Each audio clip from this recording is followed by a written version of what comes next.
Akwaku tamvere tamia ja now so zikuoneka kuti hawa akwakhula chilungamo chimene iwo mmene akumverera akuti anthu ambiri amalawi timakhala tikuopa kwambiri kuti yankhula zimene zikuchitika kuopa kumangidwa aloya yanjani nde nayenso wayankhula mmene akumverera nde timumvere kuti akuti chani zikomo kwambiri.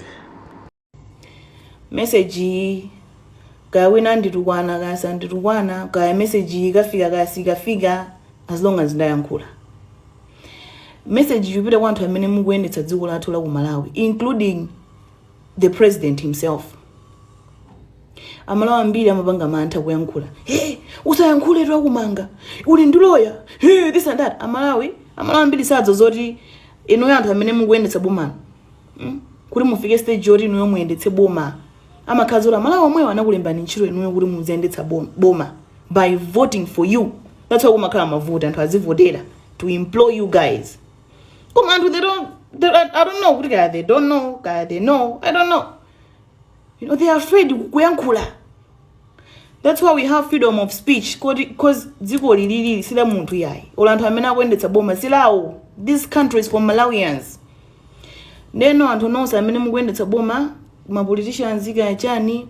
We know kuti mwakazoti madwala enanu you have my private doctors.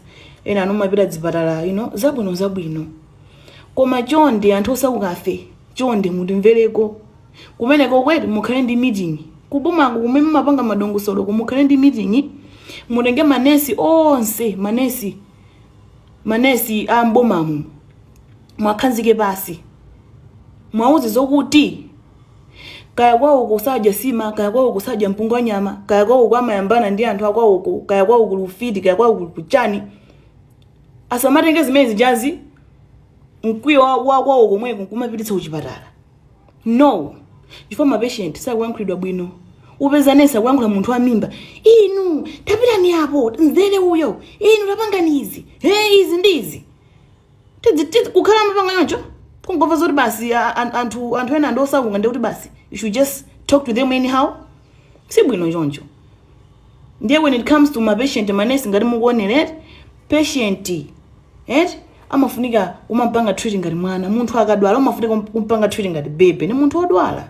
You cannot be shouting munthu odwala guys.